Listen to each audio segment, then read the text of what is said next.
ಎಲ್ಲರಿಗೂ ನಮಸ್ಕಾರ. ಮೊದಲನೇದಾಗಿ ನನ್ನ ತಂದೆ ತಾಯಿಗೆ, ತಾತಂಗೆ ಹಾಗೂ ನನ್ನ ಕುಮಾರನಿಗೆ ಮತ್ತು ನಾಡಿನ ಜನತೆಗೆ ಹಾಗೂ ಎಲ್ಲ ನನ್ನ ಕಾರ್ಯಕರ್ತರಿಗೆ ಕ್ಷಮಾಪಣೆ ಕೇಳ್ತಾ, ನಾನು ಫಾರಿನ್ ಅಲ್ಲಿ ಎಲ್ಲಿದ್ದೀನಿ ಅಂತ ಸರಿಯಾಗಿ ಮಾಹಿತಿ ಕೊಡದಿರೋದಕ್ಕೆ ಇವತ್ತು ಮಾಹಿತಿ ಕೊಡೋದಕ್ಕೆ ಬಂದಿದ್ದೀನಿ. ಏನ್ 26ನೇ ತಾರೀಕು ಚುನಾವಣೆ ನಡೀತು. 26ನೇ ತಾರೀಕು ಚುನಾವಣೆ ನಡೆದಂತ ಸಂದರ್ಭದಲ್ಲಿ ಅವತ್ತು ನನ್ನ ಮೇಲೆ ಯಾವುದೇ ರೀತಿ ಒಂದು ಪ್ರಕರಣ ಆಗಲಿ, ಯಾವುದೇ ಒಂದು ಕೇಸ್ ಆಗಲಿ ಏನೂ ಇರಲಿಲ್ಲ. SITನೂ ಕೂಡ ರಚನೆ ಆಗಿರಲಿಲ್ಲ. ಈ 26ನೇ ತಾರೀಕು ನಾನು ಫಾರಿನ್ ಹೋಗೋದು ಕೂಡ ಇದು ಮುಂಚೆನೆ ಪ್ರೀ ಪ್ಲಾನ್ ಆಗಿತ್ತು. ಹಾಗಾಗಿ ನಾನು ಫಾರಿನ್ ಹೊರಟಾದ್ಮೇಲೆ 3-4 ದಿನದ ನಂತರ ನಾನು ಯೂಟ್ಯೂಬ್ ನೋಡುವಂತ ಸಂದರ್ಭದಲ್ಲಿ, ನ್ಯೂಸ್ ಚಾನೆಲ್ ನೋಡುವಂತ ಸಂದರ್ಭದಲ್ಲಿ ನನಗೆ ಈ ಮಾಹಿತಿ ದೊರಕುವಂತ ಕೆಲಸ ಆಯಿತು. ಮಾಹಿತಿ ದೊರಕದ ಮೇಲೆ ನಂತರ SITನೂ ಕೂಡ ಏನು ಒಂದು ನೋಟಿಸ್ ಕೊಡುವಂತ ಕೆಲಸ ಮಾಡಿತು. ಆ SIT ನೋಟಿಸ್ಗೂ ಕೂಡ ನಾನು ಎಕ್ಸ್ ಖಾತೆ ಮುಖಾಂತರ ಮತ್ತು ನನ್ನ ಲಾಯರ್ ಮುಖಾಂತರ ನಾನು 7 ದಿನ ಸಮಯ ಅವಕಾಶ ಕೇಳಿದ್ದೆ.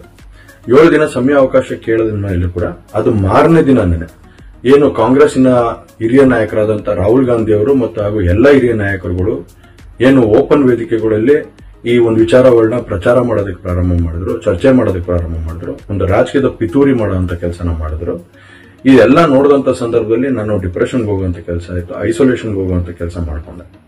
ಹಾಗಾಗಿ ನಾನು ಮೊದಲನೇದಾಗಿ ನಿಮ್ಮೆಲ್ಲರನ್ನೂ ಕ್ಷಮಾಪಣೆ ಕೇಳಿದೆ, ದಯವಿಟ್ಟು ಕ್ಷಮಿಸಿ ಅಂತ ಕೇಳಿದೆ.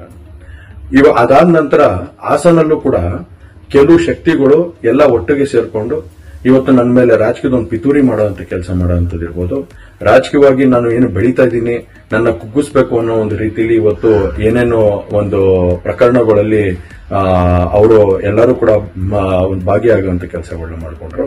ಹಾಗಾಗಿ ಇವನ್ನೆಲ್ಲ ನೋಡಿದಂತ ಸಂದರ್ಭದಲ್ಲಿ ಇದ್ದಿದ್ದು ಇನ್ನ ಒಂದು ಆಘಾತ ಆಗುವಂತ ಕೆಲಸ ಆಗಿ ನಾನೇ ಒಂಚೂರು ದೂರ ಇದ್ದೆ. ಹಾಗಾಗಿ ಯಾರು ಕೂಡ ಇದ್ರ ಬಗ್ಗೆ ತಪ್ಪು ತಿಳಿಯೋದು ಬೇಡ. ನಾನೇ ಖುದ್ದಾಗಿ ಶುಕ್ರವಾರ ಏನು 31ನೇ ತಾರೀಕು 10 ಗಂಟೆಗೆ SIT ಮುಖಾಂತರ SIT ಮುಂದೆ ಬಂದು ನಾನು ಸಂಪೂರ್ಣ ಈ ಇನ್ವೆಸ್ಟಿಗೇಷನ್ಗೆ ಸಹಕಾರ ಕೊಡೋ ಮುಖಾಂತರ ನಾನು ಇದಕ್ಕೆ ಸರಿಯಾದ ರೀತಿಯಲ್ಲಿ ಉತ್ತರ ಕೊಡುವಂತ ಕೆಲಸನ ಮಾಡ್ತೀನಿ. ಹಾಗೆ ನ್ಯಾಯಾಲಯದ ಮೇಲೆ ನನಗೆ ನಂಬಿಕೆ ಇದೆ. ಖಂಡಿತವಾಗ್ಲೂ ಕೂಡ ನಾನು ಈ ಒಂದು ಏನು ಸುಳ್ಳಿನ ಪ್ರಕರಣಗಳಿದಾವೆ, ಈ ಸುಳ್ಳು ಪ್ರಕರಣದಿಂದ ಆಚೆ ಬರುವಂತ ಕೆಲಸನ ನ್ಯಾಯಾಲಯದ ಮುಖಾಂತರನೇ ಮಾಡ್ಕೋತೀನಿ ಅನ್ನೋ ಒಂದು ನಂಬಿಕೆ ನನ್ನಲ್ಲಿ ಏನಿದೆ. ಹಾಗೂ ದೇವರ ಆಶೀರ್ವಾದ ಮತ್ತು ಜನರ ಆಶೀರ್ವಾದ, ನನ್ನ ಕುಟುಂಬದ ಆಶೀರ್ವಾದ ನನ್ನ ಮೇಲೆ ಇರಲಿ. ಖಂಡಿತವಾಗ್ಲೂ ನಾನು ಈ 31ನೇ ತಾರೀಕು ಶುಕ್ರವಾರ ನಾನು SIT ಮುಂದೆ ಬರ್ತೀನಿ.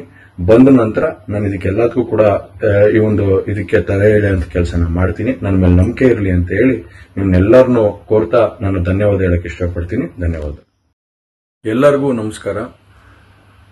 ಮೊದಲನೇದಾಗಿ ನನ್ನ ತಂದೆ ತಾಯಿಗೆ, ತಾತಂಗೆ ಹಾಗೂ ನನ್ನ ಕುಮಾರನಿಗೆ ಮತ್ತು ನಾಡಿನ ಜನತೆಗೆ ಹಾಗೂ ಎಲ್ಲ ನನ್ನ ಕಾರ್ಯಕರ್ತರಿಗೆ ಕ್ಷಮಾಪಣೆ ಕೇಳ್ತಾ, ನಾನು ಫಾರಿನ್ ಅಲ್ಲಿ ಎಲ್ಲಿದ್ದೀನಿ ಅಂತ ಸರಿಯಾಗಿ ಮಾಹಿತಿ ಕೊಡದೇ ಇರೋದಕ್ಕೆ ಇವತ್ತು ಮಾಹಿತಿ ಕೊಡೋದಕ್ಕೆ ಬಂದಿದ್ದೀನಿ.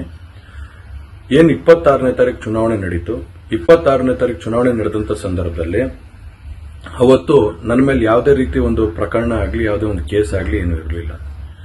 SITನೂ ಕೂಡ ರಚನೆ ಆಗಿರಲಿಲ್ಲ. ಈ 26ನೇ ತಾರೀಕು ನಾನು ಫಾರಿನ್ ಹೋಗೋದು ಕೂಡ ಇದು ಮುಂಚೆನೆ ಪ್ರೀ ಪ್ಲಾನ್ ಆಗಿತ್ತು. ಹಾಗಾಗಿ ನಾನು ಫಾರಿನ್ ಹೊರಟಾದ್ಮೇಲೆ 3-4 ದಿನದ ನಂತರ ನಾನು ಯೂಟ್ಯೂಬ್ ನೋಡುವಂತ ಸಂದರ್ಭದಲ್ಲಿ, ನ್ಯೂಸ್ ಚಾನೆಲ್ ನೋಡುವಂತ ಸಂದರ್ಭದಲ್ಲಿ ನನಗೆ ಈ ಮಾಹಿತಿ ದೊರಕುವಂತ ಕೆಲಸ ಆಯಿತು. ಮಾಹಿತಿ ದೊರಕದ ಮೇಲೆ ನಂತರ SITನೂ ಕೂಡ ಏನು ಒಂದು ನೋಟಿಸ್ ಕೊಡುವಂತ ಕೆಲಸ ಮಾಡಿತು. ಆ SIT ನೋಟಿಸ್ಗೂ ಕೂಡ ನಾನು ಎಕ್ಸ್ ಖಾತೆ ಮುಖಾಂತರ ಮತ್ತು ನನ್ನ ಲಾಯರ್ ಮುಖಾಂತರ ನಾನು 7 ದಿನ ಸಮಯ ಅವಕಾಶ ಕೇಳಿದ್ದೆ. 7 ದಿನ ಸಮಯ ಅವಕಾಶ ಕೇಳಿದ ಮೇಲೆ ಕೂಡ ಅದು ಮಾರನೇ ದಿನನೇ ಏನು ಕಾಂಗ್ರೆಸ್ಸಿನ ಹಿರಿಯ ನಾಯಕರಾದಂಥ ರಾಹುಲ್ ಗಾಂಧಿ ಅವರು ಮತ್ತು ಹಾಗೂ ಎಲ್ಲ ಹಿರಿಯ ನಾಯಕರುಗಳು ಏನು ಓಪನ್ ವೇದಿಕೆಗಳಲ್ಲಿ ಈ ಒಂದು ವಿಚಾರಗಳನ್ನ ಪ್ರಚಾರ ಮಾಡೋದಕ್ಕೆ ಪ್ರಾರಂಭ ಮಾಡಿದ್ರು, ಚರ್ಚೆ ಮಾಡೋದಕ್ಕೆ ಪ್ರಾರಂಭ ಮಾಡಿದ್ರು, ಒಂದು ರಾಜಕೀಯದ ಪಿತೂರಿ ಮಾಡುವಂತ ಕೆಲಸನ ಮಾಡಿದ್ರು. ಇದೆಲ್ಲ ನೋಡಿದಂತ ಸಂದರ್ಭದಲ್ಲಿ ನಾನು ಡಿಪ್ರೆಷನ್ಗೆ ಹೋಗುವಂತ ಕೆಲಸ ಆಯಿತು, ಐಸೋಲೇಷನ್ಗೆ ಹೋಗುವಂತ ಕೆಲಸ ಮಾಡ್ಕೊಂಡೆ. ಹಾಗಾಗಿ ನಾನು ಮೊದಲನೇದಾಗಿ ನಿಮ್ಮೆಲ್ಲರನ್ನೂ ಕ್ಷಮಾಪಣೆ ಕೇಳಿದೆ, ದಯವಿಟ್ಟು ಕ್ಷಮಿಸಿ ಅಂತ ಕೇಳಿದೆ. ಅದಾದ ನಂತರ ಹಾಸನಲ್ಲೂ ಕೂಡ ಕೆಲವು ಶಕ್ತಿಗಳು ಎಲ್ಲ ಒಟ್ಟಿಗೆ ಸೇರ್ಕೊಂಡು ಇವತ್ತು ನನ್ನ ಮೇಲೆ ರಾಜಕೀಯದ ಒಂದು ಪಿತೂರಿ ಮಾಡುವಂತ ಕೆಲಸ ಮಾಡುವಂತದಿರ್ಬೋದು, ರಾಜಕೀಯವಾಗಿ ನಾನು ಏನು ಬೆಳೀತಾ ಇದ್ದೀನಿ, ನನ್ನ ಕುಗ್ಗಿಸ್ಬೇಕು ಅನ್ನೋ ಒಂದು ರೀತಿಯಲ್ಲಿ ಇವತ್ತು ಏನೇನೋ ಒಂದು ಪ್ರಕರಣಗಳಲ್ಲಿ ಅವರು ಎಲ್ಲರೂ ಕೂಡ ಒಂದು ಭಾಗಿಯಾಗುವಂತ ಕೆಲಸಗಳನ್ನ ಮಾಡಿಕೊಂಡ್ರು. ಹಾಗಾಗಿ ಇವನ್ನೆಲ್ಲ ನೋಡಿದಂತ ಸಂದರ್ಭದಲ್ಲಿ ಇದ್ದಿದ್ದು ಇನ್ನ ಒಂದು ಆಘಾತ ಆಗುವಂತ ಕೆಲಸ ಆಗಿ ನಾನೇ ಒಂಚೂರು ದೂರ ಇದ್ದೆ. ಹಾಗಾಗಿ ಯಾರು ಕೂಡ ಇದ್ರ ಬಗ್ಗೆ ತಪ್ಪು ತಿಳಿಯೋದು ಬೇಡ. ನಾನೇ ಖುದ್ದಾಗಿ ಶುಕ್ರವಾರ ಏನು 31ನೇ ತಾರೀಕು 10 ಗಂಟೆಗೆ SIT ಮುಖಾಂತರ SIT ಮುಂದೆ ಬಂದು ನಾನು ಸಂಪೂರ್ಣ ಈ ಇನ್ವೆಸ್ಟಿಗೇಷನ್ಗೆ ಸಹಕಾರ ಕೊಡೋ ಮುಖಾಂತರ ನಾನು ಇದಕ್ಕೆ ಸರಿಯಾದ ರೀತಿಯಲ್ಲಿ ಉತ್ತರ ಕೊಡುವಂತ ಕೆಲಸನ ಮಾಡ್ತೀನಿ. ಹಾಗೆ ನ್ಯಾಯಾಲಯದ ಮೇಲೆ ನನಗೆ ನಂಬಿಕೆ ಇದೆ. ಖಂಡಿತವಾಗ್ಲೂ ಕೂಡ ನಾನು ಈ ಒಂದು ಏನು ಸುಳ್ಳಿನ ಪ್ರಕರಣಗಳಿದಾವೆ, ಈ ಸುಳ್ಳು ಪ್ರಕರಣದಿಂದ ಆಚೆ ಬರುವಂತ ಕೆಲಸನ ನ್ಯಾಯಾಲಯದ ಮುಖಾಂತರನೇ ಮಾಡ್ಕೋತೀನಿ ಅನ್ನೋ ಒಂದು ನಂಬಿಕೆ ನನ್ನಲ್ಲಿ ಏನಿದೆ. ಹಾಗೂ ದೇವರ ಆಶೀರ್ವಾದ ಮತ್ತು ಜನರ ಆಶೀರ್ವಾದ, ನನ್ನ ಕುಟುಂಬದ ಆಶೀರ್ವಾದ ನನ್ನ ಮೇಲೆ ಇರಲಿ. ಖಂಡಿತವಾಗ್ಲೂ ನಾನು ಈ 31ನೇ ತಾರೀಕು ಶುಕ್ರವಾರ ನಾನು SIT ಮುಂದೆ ಬರ್ತೀನಿ. ಬಂದ ನಂತರ ನಾನು ಇದಕ್ಕೆಲ್ಲದಕ್ಕೂ ಕೂಡ ಈ ಒಂದು ಇದಕ್ಕೆ ತಡೆ ಎಳೆಯುವಂತ ಕೆಲಸನ ಮಾಡ್ತೀನಿ. ನನ್ನ ಮೇಲೆ ನಂಬಿಕೆ ಇರಲಿ ಅಂತ ಹೇಳಿ ನಿಮ್ನೆಲ್ಲರನ್ನೂ ಕೋರ್ತಾ ನಾನು ಧನ್ಯವಾದ ಹೇಳಕ್ಕೆ ಇಷ್ಟಪಡ್ತೀನಿ.